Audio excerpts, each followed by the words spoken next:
안녕하세요, 학생 여러분. 반갑습니다.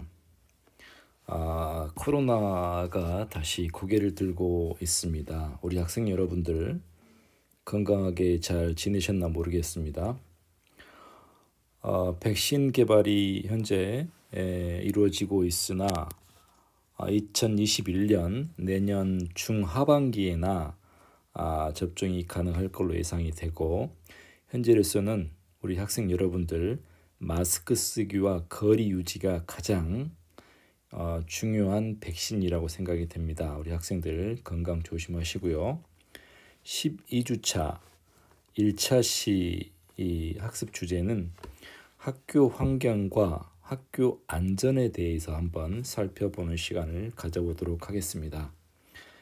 학교 환경 매우 중요하죠. 학교에서 우리 아이들이 아침 8시, 9시부터 4시까지 있게 됩니다. 유치원, 초, 중고 학생들 굉장히 중요한 공간이라고 할 수 있어요. 여기서 학교 환경과 안전에 대한 개괄적인 내용을 1시간 동안 알아보고, 2차 시에서는 지난번에 선생님이 예고했던 대로 현재 코로나 팬데믹 상황에서 비대면 수업이 이루어지고 있는데 문제점과 발전 방안에 대해서 교직 논술을 간단하게 알아보는 시간을 가져보도록 할게요. 자, 그럼 본론으로 들어가 보겠습니다.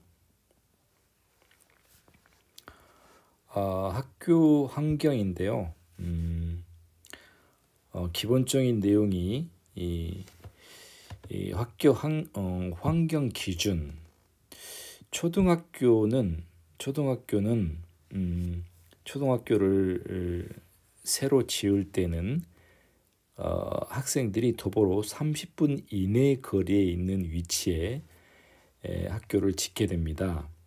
그리고 초등학교는 이와 같은 학교 건축물이 있다라고 하면 학교 건물 사방으로 학생들이 통학할 수 있는 통학로가 개설이 돼야 됩니다. 초등학교는. 물론 중고등학교는 학교 주변에 이러한 통학로가 의무적으로 설치된 건 아니에요. 그렇지만 초등학교는 반드시 이와 같은 인도가 확보되어야 된다는 거, 1.5m에서 2m 정도의 아이들이 통학할 수 있는 보도, 통학로가 만들어져야 됩니다. 물론 중고등학교도 대중교통을 이용해서 30분 이내 거리에 학교를 계획적으로 짓게 됩니다. 크기와 외형은 물론 학급 설립 기준에 맞게 지어야 되겠고, 지형과 토양을 살펴보면 경사도가 아주 급한 경사도의 학교를 지으면 안 되겠죠. 공사의 시공도 유리한 지형에 위치해야 될 거고, 풍수해에 피해를 입지 않는 지형이어야 됩니다. 즉 태풍이나 아니면 바다 근처에 있는 파도에 피해를 입을 만한 지역, 폭우로 인해서, 홍수로 인해서 학교가 침수될 위치에 있는 학교는 물론 안 되겠죠. 이와 같이 풍수에 고려해서 학교를 지어야 되고, 암계, 바위와 같은 이런 노출되어 있는 곳에서도 물론 안 되겠죠. 우리가 학교 산악 지형이나 일반 학교에 보면 라돈이라는 방사능 물질이 있습니다. 방사선 물질이라고 하죠. 라돈은 원소교 86번으로 기억하고 있는데 공기보다 8배 정도가 무겁습니다. 따라서 공기 중에 공기보다 무겁기 때문에 가라앉게 되겠죠. 그렇지만 이 라돈은 방사선 물질이기 때문에 우리 몸속에 들어가게 되면 폐암을 일으킬 수도 있고 굉장히 위험한 물질입니다. 따라서 이와 같은 바위가 있는 바위가 있는 지형이라든가 이러한 지형에는 학교를 지으면 안 되겠죠. 그렇다면 이 나도는 어떻게 해소를 할 수 있을까요? 나도는 일반 암석이나 토양에서 배출되게 되는데 지구 어디에서나 이 라돈이 발생하게 됩니다. 따라서 이 라돈을 배출하기 위해서는 교실에 있는 창문을 환기를 시켜주는 게 굉장히 중요합니다. 환기를 시켜주는 게 현재로서는 가장 중요한 해소 방법이라고 생각이 되어요. 따라서 학교를 지을 때는 이러한 라돈이 배출되지 않는 지역에 지어야 되겠죠. 대기 환경을 한번 알아볼까요? 대기, 소음, 일조량, 교통, 환경과 같은 이러한 이 기준들이 규제 기준에 적합해야 되겠죠. 주변 환경도 역시 학교 보건법에 위배되는 시설이 있으면 안 되겠죠. 300m 이내에 위험 시설이 있거나 특히 학교 수업에 방해되는 시끄러운 소음을 내는 공장이라든가 아주 나쁜 유해 물질이 나오는 시설물들, 기타 학교 학습 환경에 저해되는 그런 시설물들은 물론 안 되겠습니다. 물론 교사, 학교 건물과 운동장 기준도 기준 면적에 맞아야 되겠죠. 여하튼 학교 환경을 고려해서 학교를 짓게 되고요. 학교의 환기, 채광, 조명에 대해서 한번 살펴보겠습니다. 환기는 수시로 환기를 시켜줘야 되고 환기 시설도 갖춰야 되겠죠. 학교에 보면 다양한 환기 설비들이 있는데 강당에 보면 큰 환풍기, 천장에 보면 환기 시설이 설치되어 있고 학교 식생활관에도 역시 마찬가지 환기 시설이 되어 있습니다. 이러한 환기 시설이 되어 있지 않았을 경우에 문제가 발생하게 되는 경우는 학교 식당에서 조리를 할 때 나오는 일산화탄소가 있습니다. 일산화탄소는 냄새도 나지 않고 보이지도 않죠. 따라서 일산화탄소에 중독이 되면 순간적으로 쓰러지게 됩니다. 모든 사람들이. 따라서 이러한 환기 설비는 굉장히 중요하다고 할 수 있어요. 물론 강당 같은 경우에는 미세먼지나 먼지를 환기시키고 맑은 공기를 환기시키는 목적이 있겠으나 학교, 식당과 같은 곳에서는 일산화탄소 중독이 될 우려가 있기 때문에 반드시 환기 설비를 잘 갖추어야 됩니다. 채광도 빛이죠. 5개 조도가 5% 이상이 갖춰져야 되는데 5개 조도라고 하면 학교 교실 내에 형광등이 있을 거고 자연 채광이 있겠죠. 이 자연 채광이 5% 이상이 돼야 된다라는 뜻이겠죠. 너무 어두운 곳에 교실이 위치하거나 학교가 위치하면 안 된다는 뜻이겠죠. 다음은 조도. 책상 면을 기준으로 해서 300룩스 이상이어야 된다라는 건데 물론 아주 밝거나 태양 채광이 밝아서도 안 되겠죠. 300룩스 이상이라고 하면 우리가 예를 들어보면 300룩스 220와트의 형광등에서 150 정도의 룩스가 나옵니다. 따라서 20와트 형광등 전열기 20와트 이 형광등의 2개 정도면 10제곱미터 10제곱미터, 즉 교실 한 칸에서 형광등 20W짜리 2개 정도면 300룩스라고 생각하시면 됩니다.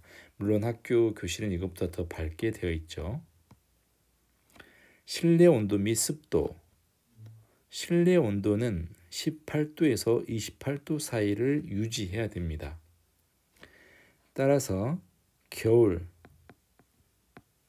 겨울철에는 18도에서 20도를 유지해야 되고 굉장히 낮죠. 여름철에는 냉방 온도를 26에서 28도를 유지 하는 게 기준입니다. 18도에서 20도. 겨울철 평균 온도가 1도에서 5도 왔다 갔다 하죠. 영하인 날씨도 있지만 따라서 겨울에는 18도에서 20도, 여름철에는 냉방을 26도에서 28도 유지하는 게 기준이다, 이렇게 알아두면 되겠습니다. 소음 기준도 있어요. 학교 교사 내의 소음 55데시벨 이하인 곳에 학교가 위치해야 됩니다. 학교 교실도 역시 마찬가지 55데시벨 이하. 우리가 85나 90데시벨에 노출되었을 경우에는 1시간 정도 이상 지속적으로 노출됐을 때는 청각에 무리가 갈 수 있습니다. 따라서 학교의 소음 기준은 55데시벨 이하여야 된다라고 알아두면 되겠습니다. 상하수도와 화장실 기준도 있는데요. 남녀가 물론 기준이 구분이 되어야 되겠죠. 그리고 수세식, 우리가 현재 쓰고 있는 좌변기, 앉아서 하는 수세식 화장실, 손 씻는 시설이나 소독 시설이 갖춰져야 되고요.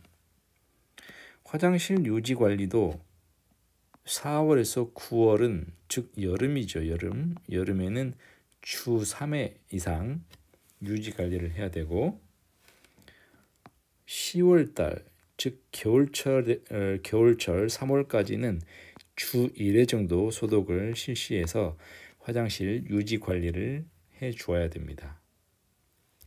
급수 시설도 굉장히 중요하죠. 우리 학생들이 밥을 먹거나 그리고 운동 후에 음료, 물을 마시게 되는데 이러한 물들이 굉장히 깨끗해야 될 거고 위생적으로 관리를 해줘야 되는데 학교에 상하수도가 연결되어 있습니다. 상하수도가 바로 직결 연결되어 있는 게 원칙이긴 하나 저수가 있을 경우에는 매월 1회 점검을 하고 연 2번 이상 청소를 해 주어야 됩니다. 상하수도, 화장실도 학교 환경에 굉장히 중요하죠. 청결해야 되겠죠.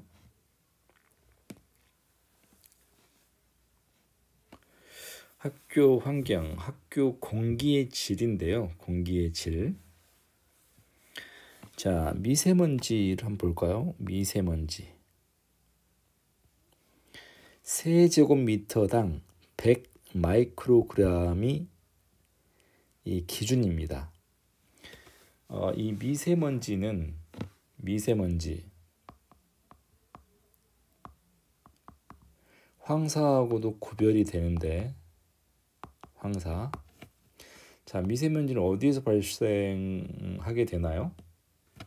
미세먼지는 주로 중국에서 발생한다고 알고 있지만 현재 연구 결과로서는 정확하지는 않지만 거의 50대 50 이렇게 보고 있는 것 같아요. 따라서 미세먼지는 자동차 배기가스나 그 다음에 화력발전, 그 다음에 공장, 그리고 지구 온난화도 한몫을 하겠죠. 그리고 중국에서 굉장히 모든 가구 집에서 많이 쓰고 있다는 화목, 그리고 화력 발전소 이런 데서 이러한 유해 물질 황산염이라고 하는데, 질산염, 황산염, 암모니아, 그리고 금속 화합물, 이러한 미세먼지는 우리 몸속에 폐 깊숙이 침투해서 우리 조직에, 폐 조직에 붙어서 폐를 망가뜨리고 호흡을 통해서 혈관을 들어가겠죠. 폐를 통해서 혈관으로 들어가서 혈관에서 심장으로 들어가겠죠. 심장으로 들어가게 되고, 그래서 혈관 질환, 그리고 혈관 질환은 또 뇌졸중의 원인이 되기도 하겠죠. 뇌졸중. 그리고 심장에 들어가게 되면 심장 질환. 여기 미세먼지는 굉장히 나쁜 원인이 되겠죠. 우리 몸속에 들어가게 되면 굉장히 좋지 않은 결과를 초래하게 됩니다. 이러한 미세먼지 기준도 100 마이크로그램입니다. 이산화탄소도 1000 ppm.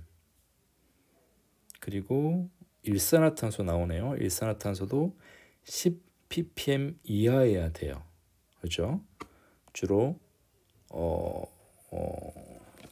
학교 식생활관이라든가 아니면 샤워 시설이 있는 순간 온수기, 그 다음에 불을 사용하는 난로, 특히 겨울철에 난로 주변 일산화탄소 주의해야 되겠죠. 그리고 라돈 나오네요. 라돈, 아까 얘기했던 라돈. 이 라돈은 우리나라 모든 토양과 안반이 있는 지역에 나타나는데, 이 라돈의 기준도 4.0 이하여야 됩니다. 물론 4.0 이상인 학교들이 꽤 있어요.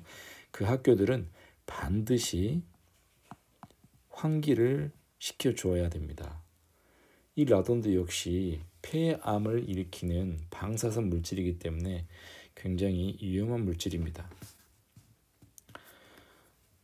진드기, 오존, 성면 이렇게 있는데, 물론 우리 주변에는 모든 우리 이불이라든가 옷이라든가 모든 주변에 진드기는 있지만 청결을 유지해야 된다는 차원에서 나와 있는 것 같습니다.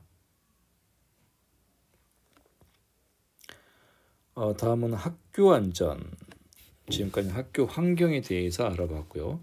학교 안전에 대해서 한번 살펴보겠습니다. 학교 안전은 학교에서 굉장히 중요하다고 할 수 있는 게, 학생들이 사고를 일으키거나 아니면 행사를 할 때 수학여행이나 체험학습, 수련활동에서 학생들에게 아주 위험한 사고가 일어났을 경우에 어떻게 처리를 해야 되는지에 대해서 한번 알아보도록 하겠습니다.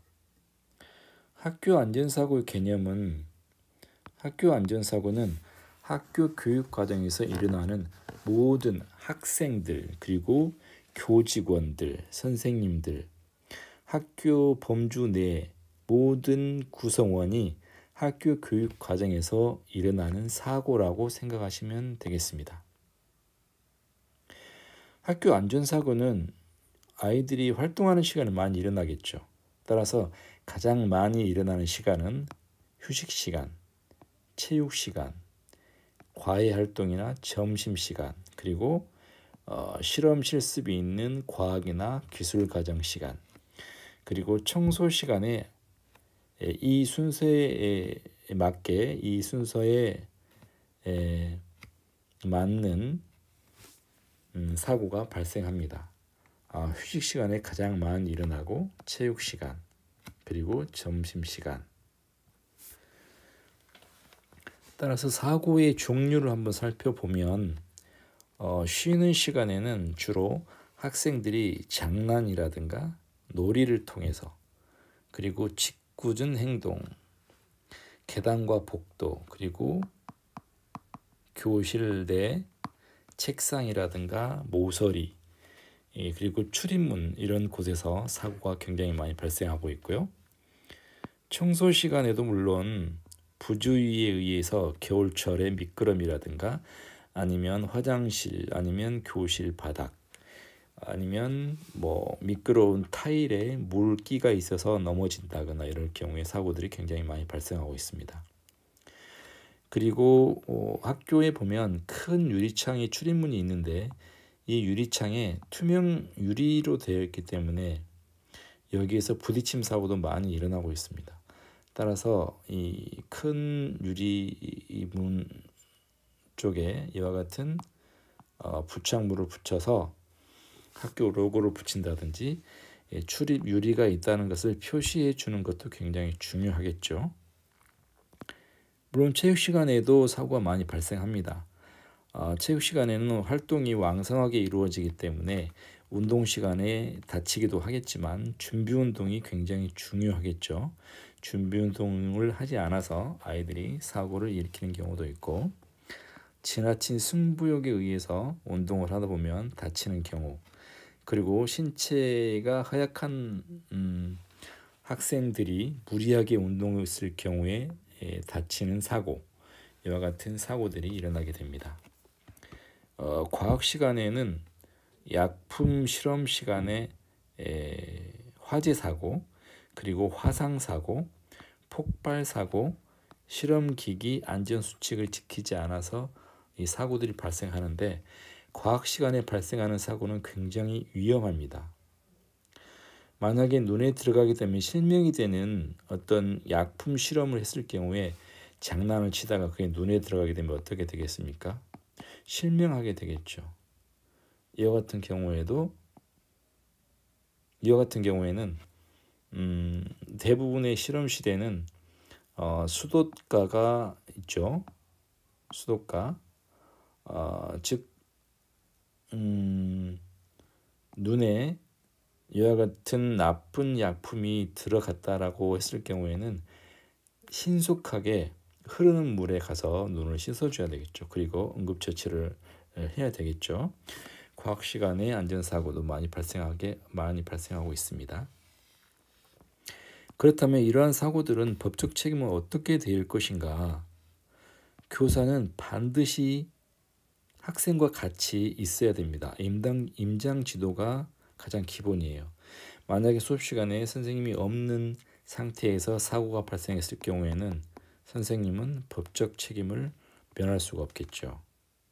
그래서 수업 시간에 사전 안전 지도도 중요하겠지만 수업 시간에는 반드시 학생과 함께 임장 지도를 해야 된다는 거 굉장히 중요하다고 할 수 있습니다.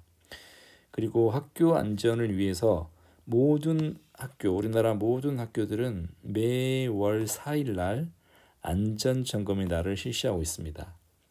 이것을 하지 않고는 학교의 판단이겠지만 매월 4일 날 안전 점검의 날인데 안전 점검을 하지 않아서 사고가 발생했거나 큰 화재가 발생했을 경우에는 그 학교는 책임을 면치 못하겠죠. 따라서 모든 학교들은 안전점검의 날을 운영하고 있는데 매월 4일은 안전점검의 날이다 이렇게 알고 있으면 되겠습니다.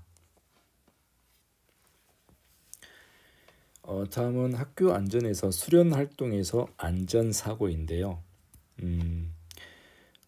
시설 점검에서 안전, 그리고 프로그램 상에서 안전, 야영 시의 안전에 대해서 간단하게 한번 알아보죠.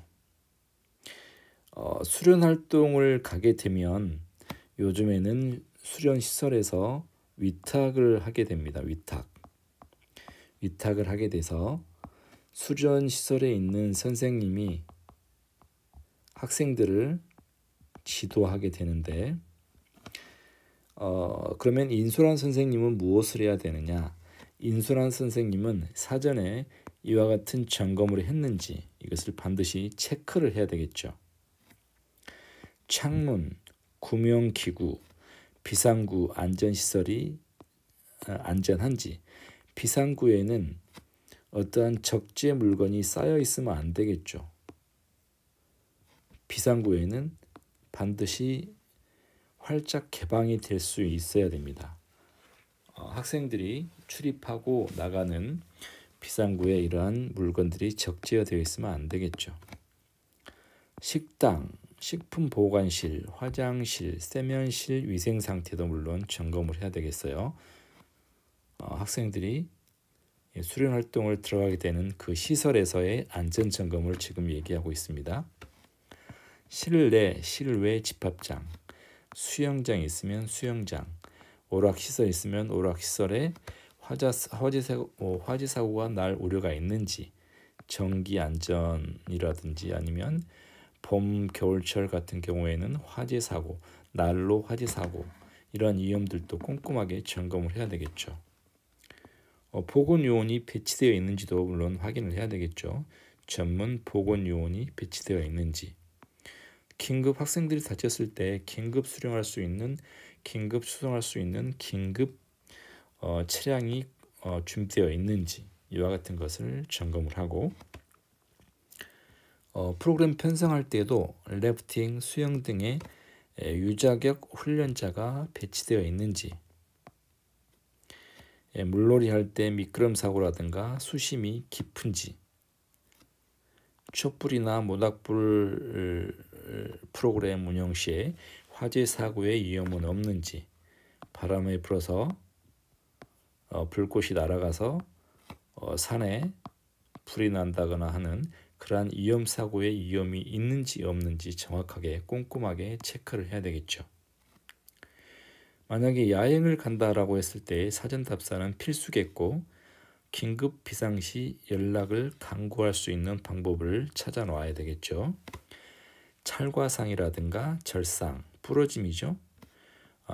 구급처치법, 응급처치법, 그리고 천막 화재 사고에 대해서도 체크를 해야 되고, 보건 담당 선생님이 비치되어 있는지, 날씨의 이변은 없는지, 너무나 더운지 너무나 추운 날은 아닌지, 얼었을 경우에 어떻게 해야 되는지, 또 뱀에 물렸을 경우에 뱀에 물릴 수 있는 위치인지 아닌지, 이러한 것을 정확하게 파악해서 만약에 텐트를 칠 경우에는 이 주변에 응급처치를 해줘야 되겠죠. 계곡이나 낭떠러지와 같은 이러한 환경도 주변 환경도 정확하게 꼼꼼하게 잘 점검해서 학생들이 사고 나지 않는 그러한 여건을 만들어야 되겠습니다. 다음은 수학여행에서 안전인데요. 수학여행에서 안전 굉장히 중요하죠. 학교에서 처음 발령받아서 학생들과 함께 수학여행을 떠났어요. 담임을 맡아서 사고가 났어요. 그랬을 경우에 어떻게 처리해야 될 것인가. 물론 뒤에서 쭉 나오겠지만 안전교육이 가장 중요하겠죠. 학생들에게 사전 안전교육을 통해서 학생들에게 주지시켜서 주의할 수 있도록 예방교육이 가장 중요하겠죠. 따라서 사전교육을 하게 되는데, 사전교육은 차량활동 시간이나 기타 수업 시간 외에 점심시간이라든가 아니면 특별한 시간을 할애해서 학생들에게 차량 안전, 그리고 교육 프로그램 운영 시 안전사고에 대해서 반드시 예방교육을 실시해야 되고,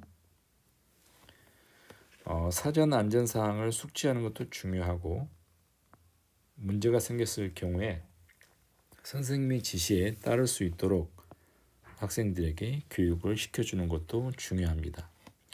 돌발 사고 시에도 물론 교사에게 반드시 알리게 해서 신속하게 사고 처리가 될 수 있도록 조치를 해야 되겠습니다.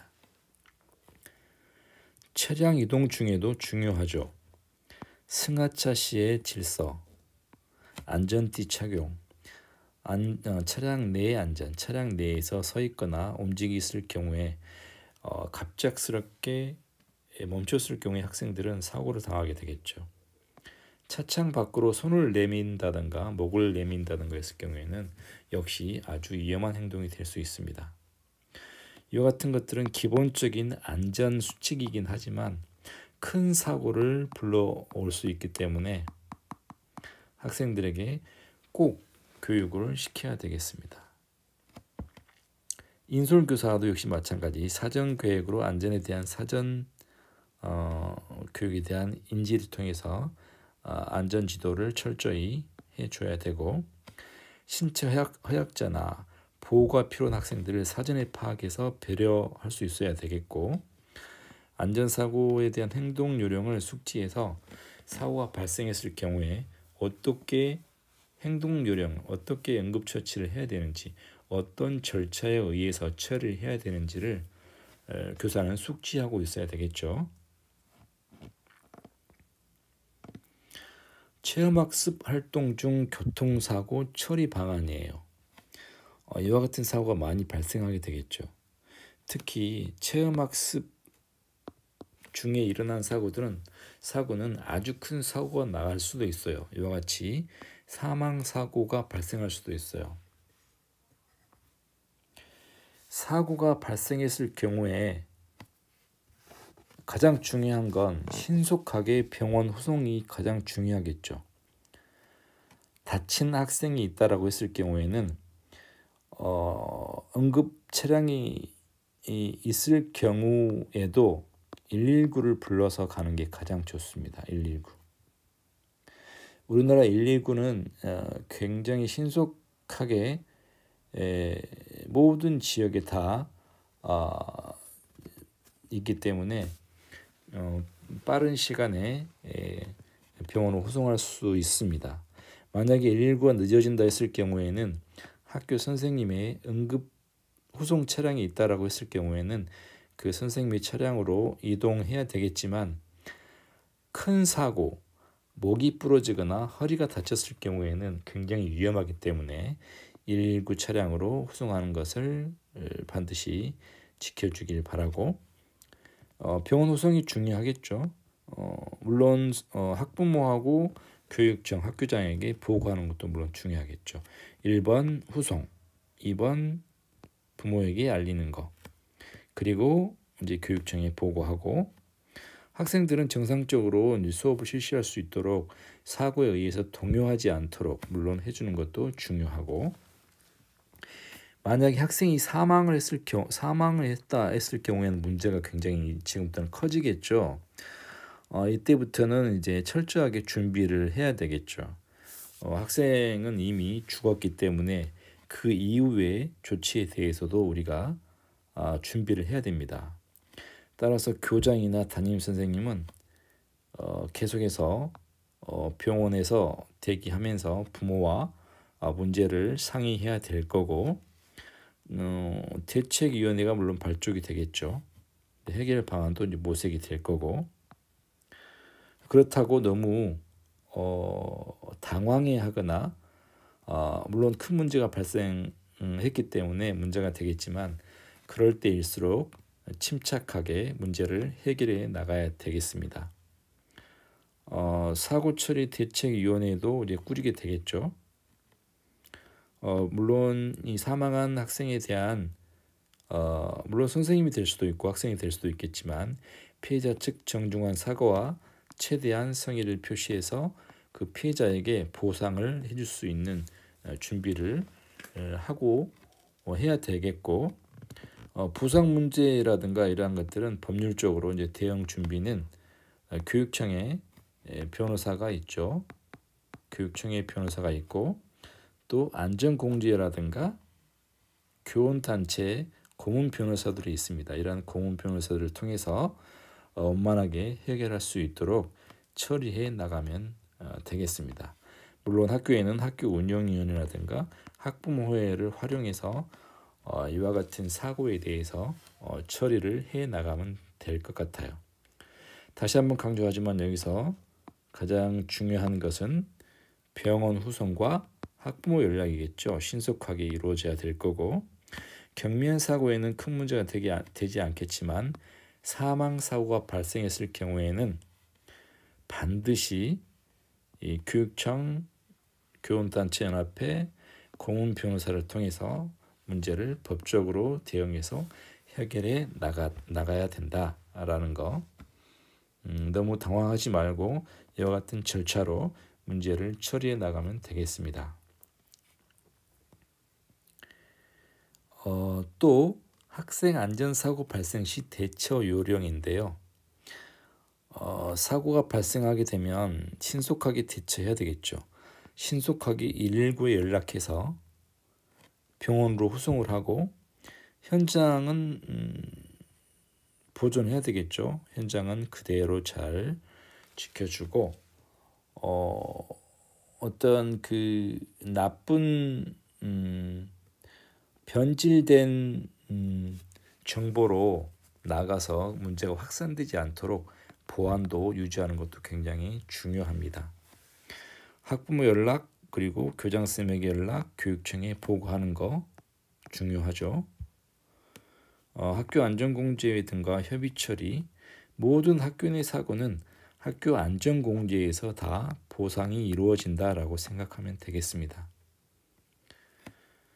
소송이라든가 조사에 대비해야 되겠고 사고 시부터 꼼꼼하게 일기 형태로 기록해 놓은 것도 굉장히 중요하겠죠.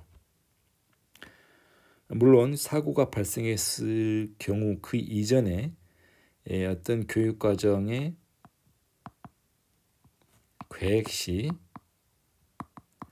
사전 안전교육이 이루어졌나가 굉장히 중요합니다. 사전 안전교육도 반드시 그래서 실시해야 되겠죠. 다음은 관리자의 성의 있는 자세와 언행도 중요할 거고 창구는 단위로하는 게 좋죠. A 선생님, B 선생님, C 선생님이 각자 다르게 응대하면 그만큼 문제가 확산되고 커지겠죠. 피해자 보호 차원에서 물론 해결하려고 노력을 해야 됩니다. 적극적으로 보상을 해주려고 해야죠. 학교 안전공제에서 모든 것들은 다 보상을 해주기 때문에 영수증 처리를 하게 되면 모든 것들은 다 보상을 받을 수 있습니다. 학교 교육과정은 차분하게 정상적으로 물론 운영을 하면 되겠고요. 학교 안전사고는 학교 안전공제 보상에 따라서 보상이 된다는 것도 부모님에게 알려줌으로써 안전하게 아이들을 치료할 수 있도록 그렇게 처리해 주면 되겠습니다. 앞에서 얘기했던 미세먼지와 달리 황사가 발생했을 경우에도 물론 기준이 있습니다. 따라서 세제곱미터당 300 마이크로그램이 황사가 2시간 동안 지속이 된다라고 했을 경우에는 실외 활동을 자제를 해야 됩니다. 만약에 400 마이크로그램이다 했을 경우에는 실외 활동을 금지해야 되고 세제곱미터당 800 마이크로그램이다 라고 했을 경우에는 노약자 어린이, 호흡기 질환이 있는 사람들은 외출 금지, 그리고 유치원과 초등학교, 물론 중학교도 해당이 되겠죠. 중고등학교도 그렇지만 조금 더 성장한 학생들이기 때문에 큰 피해는 입지 않지만 그래도 금지하고 수업 단축하는 데는 같이 해주는 게 좋을 것 같아요. 그래서 800 마이크로그램이면 경고 수준이 되는데 황사 발생 경보, 황사 경보가 되는데 이때는 금지, 실외 활동 금지, 수업 단축, 휴업 등의 조치를 취할 수 있습니다.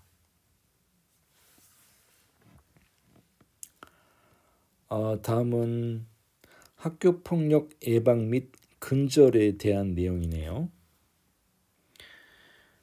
학교폭력은 굉장히 지금 심각한 상황입니다. 갈수록 우리나라뿐만 아니고 모든 나라에서 모든 나라에서 학교 폭력에 대한 심각한 문제가 발생하고 있는데, 물론 미국 같은 경우에는 총기 난사까지 일어나고 있죠. 우리나라는 그 정도는 아니지만 그래도 우리나라도 초등학교, 중학교, 고등학교에서 학교 폭력이 굉장히 심각한 상태고, 특히 SNS상에서 거의 70% 이상의 학교 폭력이 발생하고 있습니다. 그래서 학교 폭력이 발생하지 않게 하기 위해서는 학교 교육 과정의 정상 운영이 가장 중요하다고 볼 수 있고요. 학교 교육 과정이 신명나고 즐겁고 아이들이 이 학교 가기 이 행복한 마음을 갖는다면 학교 폭력은 줄어들 수 있겠죠. 따라서 학교 폭력 예방이 중요한데, 그러한 예방과 근절을 위해서는 학교 프로그램과 학교 교육이 중요하겠죠. 너무 입시에만 매몰되거나 경쟁 교육, 꽉 짜여진 교육 패러다임, 교육 과정은 바람직하지 않겠죠. 물론 학습도 중요하고 공부도 중요하지만 우리 자라나는 청소년들이 건전한 심신을 갖추기 위해서는 다양한 프로그램, 교육과정은 물론이고 스포츠라든가 예능이라든가 학생들이 좋아하는 다양한 분야의 프로그램들이 많이 개설되는 게 바람직하다고 생각이 됩니다. 학생 인권 존중 풍토 조성도 물론 중요하겠죠. 학생을 공감해주고 경청하고 학생을 관심과 사랑으로 대한다면 아이들은 하나하나 올바른 방향으로 성장해 갈 수 있다고 생각을 합니다. 학교 폭력과 교권 침해 사례가 발생했을 경우에, 물론 발생하기 전에 예방이 가장 중요하겠지만 학교 폭력은 발생할 수밖에 없는 사회적인 현상인데요. 만약에 발생했을 경우에는 학부모님에게 알려서 학생을 사실은 초기에 이 학생의 문제를 해결함으로써 이 학생이 장기적으로 문제의 학생이 되지 않도록 학부모와 신속하게 연락해서 상담을 통해서 해결하는 게 중요하다고 생각을 합니다. 그리고 학교에서는 선생님과 담임 선생님과 교과 선생님이 있을 텐데, 담임 선생님과 교과 선생님은 학교 업무가 굉장히 많고 수업도 굉장히 많죠. 일주일에 거의 18시간 이상을 수업을 해야 되는데, 학생 사안이 생기게 되면 선생님들의 업무 과중이 굉장히 많이 늘어나게 되겠죠. 따라서 이러한 학생 사안은 학교 관리자나 학생부 차원에서 신속하게 처리해 줌으로써 선생님의 업무 부담을 줄여주는 것도 굉장히 중요한 방법이라고 생각이 됩니다. 사이버 폭력, 언어 폭력이 현재 70% 이상 일어나고 있는데, 이러한 교육과 조치도 이루어져야 되겠죠. 사전 예방 교육, 상담 활동도 활성화시켜야 되겠죠. 현재 초, 중, 고등학교는 교육청 단위에서 주 1주 단위로 상담 선생님을 파견해서 전문 상담 선생님이 학생과 매주 특히 고위험군의 학생들, 문제성이 있는 학생들에 대해서는 전문 상담 선생님이 주기적으로 상담 활동을 하고 있지만, 그렇지만 학생 수가 굉장히 많다 보니까 모든 학생들을 다 할 수가 없죠. 이러한 상담 활동은 담임 선생님의 역할이 중요하다고 할 수 있겠습니다. 따라서 학생 자치회라든가 학생들의 어떤 역할극, 모의법정, 디베이트 문화, 이러한 것들을 통해서 학생 자치회를 통해서 학교 폭력을 예방해 갈 수 있겠죠. 그리고 체벌 없는 학교 만드는 것도 물론 민주적 학교 풍토 조성에 중요한 역할이 될 거고요. 학교 폭력 예방 교육은 법적으로 학기별 1회 이상 하게 되어 있습니다. 학생, 학부모, 선생님들 학교 폭력 예방 교육도 주기적으로 실시해 줘야 되고, 지역사회나 지역 경찰과 긴밀한 네트워크 구축도 물론 필요하겠죠. 그리고 건전한 학교 풍토 만들기와 심리적 감성을 갖출 수 있는 오케스트라 운영이라든가 악기를 배우게 한다든가 학생들이 좋아하는 1인 유튜버 프로그램을 개설한다든가 학생들이 좋아하는 로봇 AI 코딩 반을 개설한다든가 스포츠 반을 다양하게 개설해서 학생들이 신체 활동의 욕구를 발산할 수 있도록 해줌으로써 학교 폭력을 예방하는 데 도움이 되지 않을까 생각을 합니다. 1차 시에는 이와 같이 학교 환경과 학교 안전에 대해서 한번 살펴보았습니다. 2차 시에는 지난 시간에 얘기했던 비대면 수업의 문제점과 활성화 방안에 대해서 살펴보는 시간을 갖도록 하겠습니다. 1시간 동안 고생하셨습니다. 수고하셨습니다.